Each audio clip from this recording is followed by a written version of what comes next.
Hello everyone, it's Reese here, and welcome to this latest video. And today we're talking about the old bugbear of higher education. We're talking time management. I want to offer some tips, thoughts, reflections on how you can sort of try and hopefully more effectively manage your time.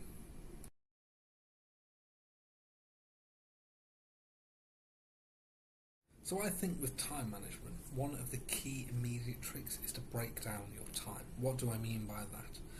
Well, what I mean is, what period are you looking to essentially sort of manage? Are you trying to just figure out your day? Are you trying to figure out your week, a month, a term, a year? All of these, they will have different sort of demands on your time. They will have different sort of levels of how much you need to do. So I think sort of breaking down the time and figuring out sort of kind of realistically what you're going to do with the time you have, and importantly what you need to do in the time you have. And this is always kind of step one, is saying sort of what is the time parameter, what is the frame, how long do I have, and then kind of working from there. So step one, I would say, is kind of figure out what time window you're operating on. And it's normally the case that in a sort of a uni time frame you're working on weeks or months or terms. But then you can break down and sort of figure out where to place what you need to place, and then that takes me into some of my later tips.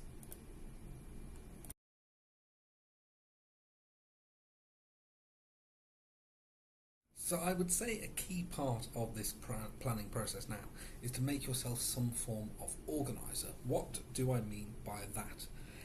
Typically I mean a calendar, a diary, some sort of plan. If you're operating for, say your time frame is a week, sort of what are you doing on that week? Make yourself a Monday to Friday plan, and sort of block in the things that are sort of set in stone, right?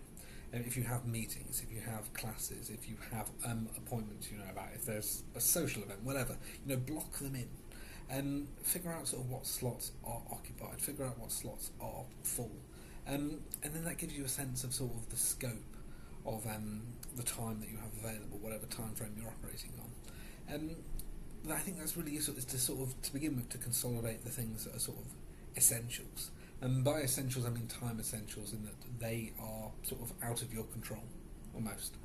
So block those in, figure out when you have space, figure out when you have time, figure out when you have scope, and then that is when you can start to sort of work around it. You can start to figure out and plot the elements of it that are particularly useful for you.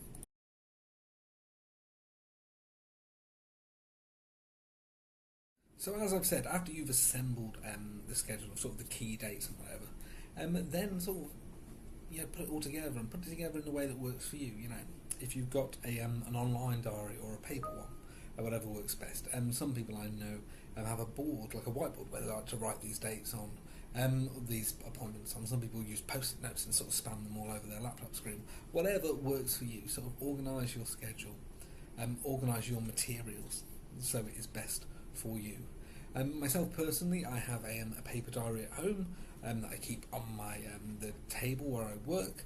I also have my online diary, my work diary, with my appointments in there, and every day I have a to-do list of things that need to be done that day, and that gets updated and revised as we go. The key thing, and it may be the case of sort of there's a trial and error dimension to this, where you try something, it doesn't work, try something else, it might. But yes, sort of try and organise that schedule so it works for you, and that enables you then to have the time, to this space, I should say, to be able to place things in that you need to do. And how do you do that, you ask? Well, let me lead you on to the next point.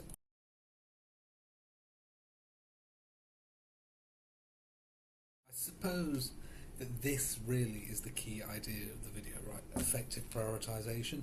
And really it's another way of saying time management, if you think about it. But think about, what do you need to do? And this will be governed by things like deadlines. It will be governed by things like there are jobs you need to do, chores around the house and whatever.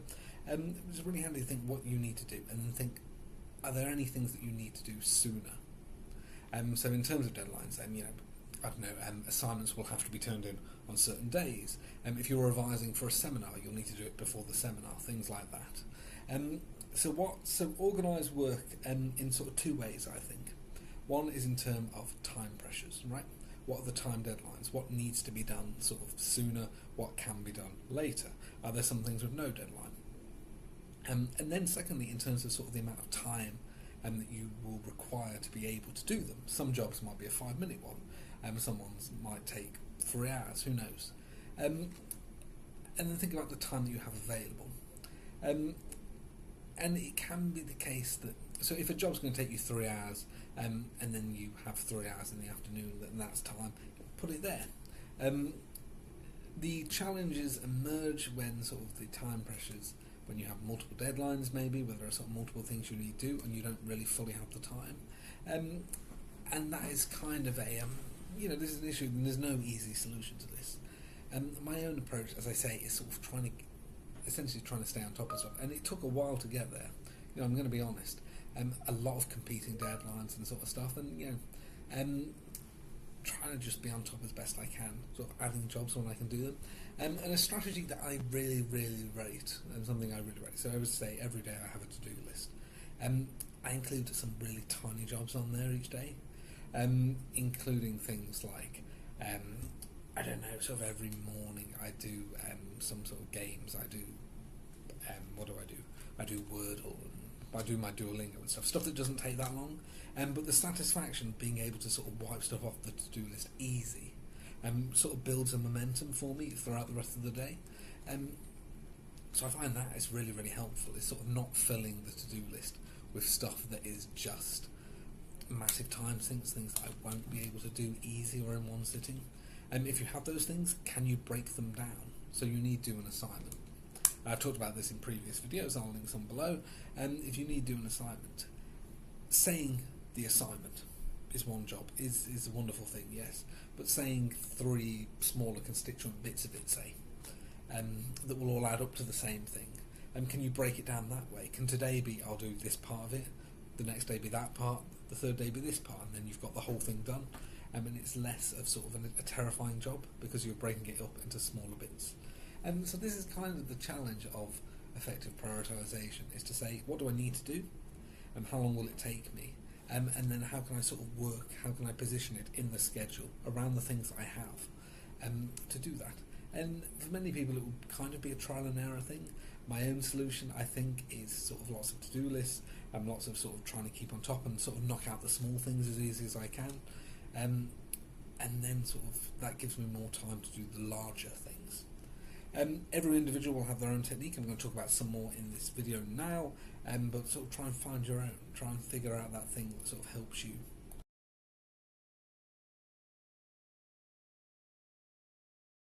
Something that can be really useful is sort of what I've termed here timer techniques, and that is allocating certain amounts of time that are just for something. So, in this 30 minutes, whatever, I will only be writing. This 30 minutes, I will only watch this lecture and make notes. Well, whatever it is. And there are some sort of strategies. I'll link a few in the video description. The Pomodoro technique, most famously, which sort of break down time to that granular level. Sort of your time can only be committed to that particular thing for that amount of time.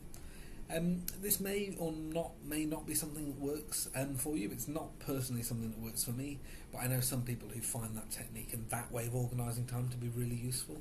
That sense of blocking out an hour and saying this hour is dedicated to this thing, and then having the focus to be able to sort of essentially commit their time just to a particular thing.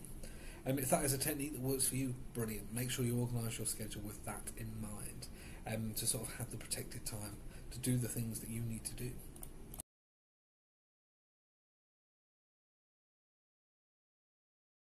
Now, a key thing to avoid, a key mistake I think you can make, is to assume that being busy means you're being effective, or that your work is happening. I know people who sort of, I wasn't an all-nighter, but sort of sitting in the library all night and doing all those hours does not necessarily mean that that time is well spent. And I think it's better to plan and have well spent time than it is to just fill all your hours. And so to that end, I would say make sure you block in time that you're not working, and maybe not blocking time, but perhaps sort of protect time. An important element of effective time management is having time where you're not fully active. So make sure you include that as well. And sort of, if you're the sort of person who's sitting at a desk for 3-4 hours, works, do that. If you're the sort of person who needs to get up every 15 minutes and look out the window, do that. But make sure you block in that time where you're not working as well.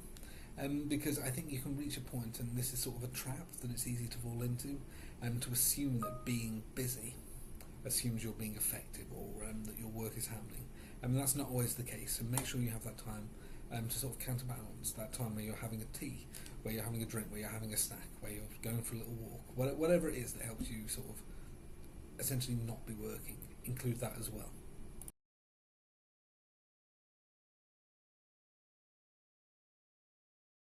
Then the last point to make is the one about realism and flexibility, right? So the best laid schedules never normally pan out, right?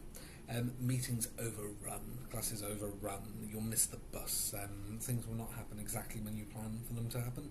And that's not always a problem, sort of, even the most organised people in the world still have delays, they have issues that may be their fault, maybe not. But be aware that sort of there will be sessions where your time's overrun. There'll be things that you'll have to miss. Things will crop up in the middle of your plans and change them. What you've planned on a Monday may change on a Thursday because of an unexpected event. Whatever, that doesn't matter.